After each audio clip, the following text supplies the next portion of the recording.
The ANC and the DA are neck and neck, according to this latest poll.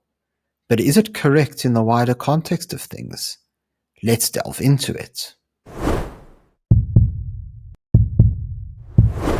So a groundbreaking nationwide election poll was released the other day, in which it was found that the gap between the ANC and the DA seems to be closing ever more as time goes by. But before we get into this massive revelation, could I please remind you to subscribe to the channel? It's completely free, and all you have to do is click on that subscribe button in the bottom left corner of the video. Now let's get into it. So earlier this week, the Common Sense released a new poll that was done with the Social Research Foundation. So according to this poll, the gap between the Democratic Alliance and the African National Congress seems to be getting ever smaller when polling nationwide voting trends. So as we can see here, the survey included 1,002 registered voters and was conducted telephonically with a margin of error of 4%. Now, what's really important to understand is that when it comes to margin of error, this is how much the polling company expects that the poll could be inaccurate by. So, for example, if a party polls at 30%, then with the margin of error, on the upper end, the party could have gotten as much as 34%, whereas on the lower end, it could be as low as 26%. That's effectively what a 4% margin of error is. Now, according to this specific poll, the ANC led with a support of 37% of respondents, while the DA was just 5% behind with 32%. And no other party was able to break 10%. Now, this is, of course, quite notable because MK burst onto the scene with almost 15% of the vote in the last election. But as we see here, it only scored 8%, the EFF trailed with 7%, and the IFP got 6%. And so those three parties are neck and neck, even closer. But what I think is important to note about this poll is that although the results are very interesting, it's simply a snapshot in time, as the SRF themselves do confirm whenever they release new polls. And so I think it would be very interesting for us to take a look at this poll and compare it to the previous polls that have been released since the 2024 election, just so that we're actually able to see the trend of where party support seems to be headed. So in order to track party support, I've decided to create a poll tracker. Now, as you can see in the spreadsheet, there are 6 polls that I've included. So soon after the 2024 election in September, the SRF conducted a poll, had a margin of error of 3% and a sample size of 1,204. This was followed by the Institute of Race Relations, which conducted a poll over September and October. We see a margin of error of 5% and a sample size of 604. So it's almost half the size. The SRF then conducted another poll in February of 2025 with a 1,004 people sample size and 4% margin of error. What's important to note about this poll, however, is that it also looked at what are called free agents, or rather people who don't know who they want to vote for. Now, according to the SRF, these are disillusioned ANC voters, so they may have voted for them in the past. They don't know who they're going to vote for in the future. But I decided to include their figure of ANC plus free agents rather than ANC on its own without free agents. And the reason for this is because we don't yet have evidence to suggest where these free agents might go, or if they'll just drop out of the system entirely. That's point one. And point two is that we know that party support is often very much affected by current affairs. And it seems that a lot of the time, as we'll actually see in the next poll, party support can be affected by decisions that party members make. And then we see how a party could rise in support or fall in support. But then as soon as that specific event leaves people's minds, they go back to that party. And so that's why I've decided to keep ANC plus free agents. Moving on to the IRR's poll in April of 2025, this is quite an important poll. Okay, it has a sample size of 807 and a margin of error of 4. But what's really interesting is that it's the first time ever that the DA was actually able to overtake the ANC in polling history in South Africa. And so that's quite monumental. But what's very important to also note is that it was a time of a lot of social outrage. Remember, at this point, the VAT increase debacle was going on, the budget hadn't been passed, and so there was a lot of frustration directed at the ANC, and that could explain why we see such a surge in support for the likes of MK at 16% and EFF at 10%. And then, of course, if we look at the SRF's polling in June, we see how it seems like this frustration has subsided. And all of a sudden, the ANC are back up to 40%, MK are up to 18%, and yet, interestingly enough, the EFF crashed to 3%. And then finally, we have the SRF poll in November 2025, where you have a margin of error of 4% and a sample size of 1,002. So now that we have all of the data of the various polls that have been conducted, it's time to sort it by political party to see the trend in party support. All right, so in this tab, we've organized the support in each poll by party. So the ANC went from 45% down to 41.3. They then seemed to stabilize at 43%, crashed down to 29.7, and that's due to the outrage at the VAT debacle. And then, of course, we saw them recover to 40%, and now with the latest poll, they're at about 37%. The DA has probably been the most consistent party in terms of polling because we see a consistent rise.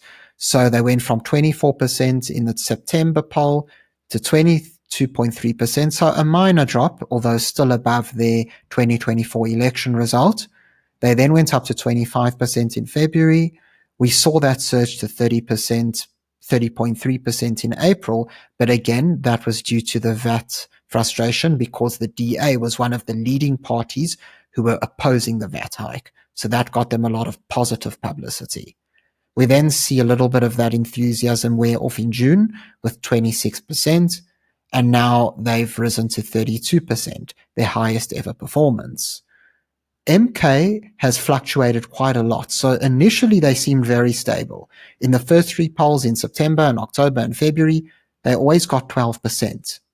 But then all of a sudden in April, they surged to 16%, particularly as they decided to oppose the VAT hike as well.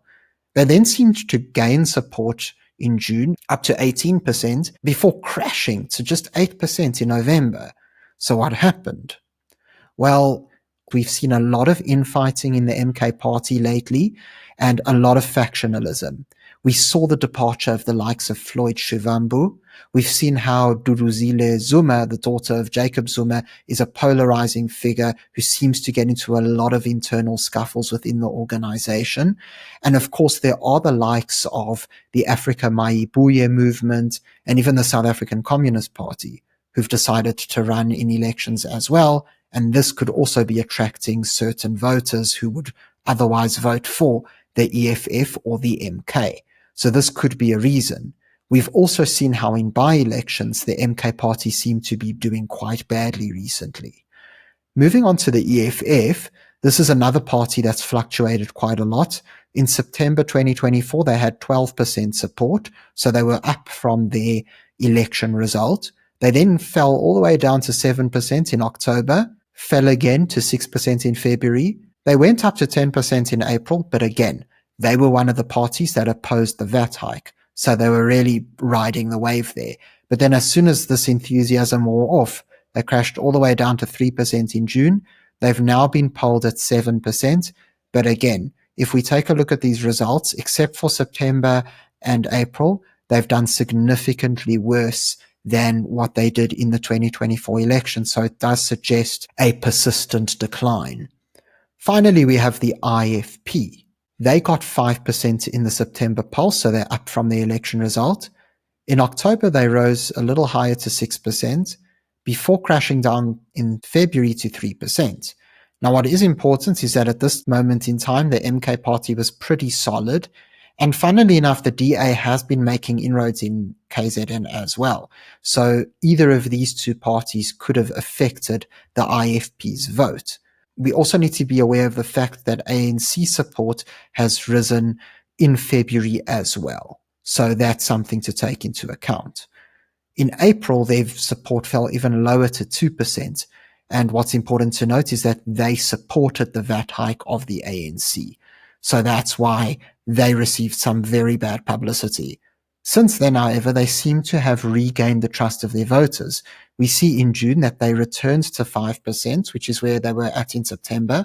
And then finally, in the most recent poll, they're at 6%, which is their joint highest score. So a very good result for them. Now, other parties such as the Patriotic Alliance, Freedom Front Plus, and Action SA have all polled well within the margin of error. And so it's very difficult to understand exactly where they will fall. And so that's why on the previous page, they were in the other category. But now that we've seen how each party's support has changed, let's visualize it to make it easy to understand. So over here, I've created a poll tracker graph showing how each of the aforementioned parties' support has changed over time. As you can see, the ANC has been on a constant decline. Of course, we know that in April of 2025, they fell due to the VAT issue. And even though they have recovered since, you can see that they are still falling below what they got in the 2024 election. The DA has been a very consistent performer. Although their VAT boost seemed to wear off momentarily because back in July they fell again, we see that once again in November they've regained momentum and they've hit their highest ever polling total. And so what we see here is a very consistent improvement on the DA's part over time. The MK, as we've noted, that's in green, they've been fluctuating quite heavily, and a lot of it could be due to their internal scuffles and consequential disorganization when it comes to political campaigning, especially in by-elections. So it seems that they are falling victim to their own mistakes, particularly when it comes to infighting. The EFF just seem to be crashing out. Yes, they've had a few fluctuations, but if we take a look, barring two of their results, they've never been able to perform higher than what they did in 2024's election, and in actual fact are significantly lower. Whether it's 6%, 7%, or the 3%, it's a massive blow for the EFF, and one can only imagine how the introduction of the Mayibuye movement of Floyd Shivambu, as well as the SACP, could break up their support even further. Finally, the IFP. We see again that the IFP seems to be a fairly consistent performer. They generally fall within that 5 or 6% range, and this could also be due to the implosion of MK. So as we know, the IFP did quite well to actually not only improve their percentage of support in 2024, but actually the number of voters that they got to the polls. And they did especially well in northern KZN. Now it seems with the MK losing support, they could be poised to take a lot of those disenfranchised MK voters, especially with the by-elections coming up. And there you have it. So as we can see, trends do seem to be forming for the major political parties in South Africa, but I would like to advise everyone not to take polls too seriously. After all, we see that most polls only have a couple of hundred or thousands respondents who participate.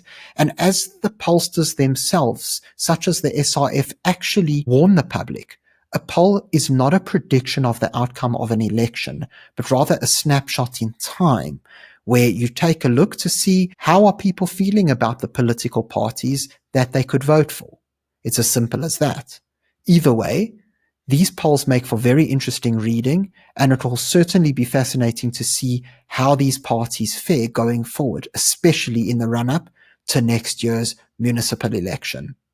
Thank you very much for watching this video. If you enjoyed it, please remember to like it, as well as subscribe to the channel for more content. Until next time, I'm Matthew Cohen, and this is the Power Pod.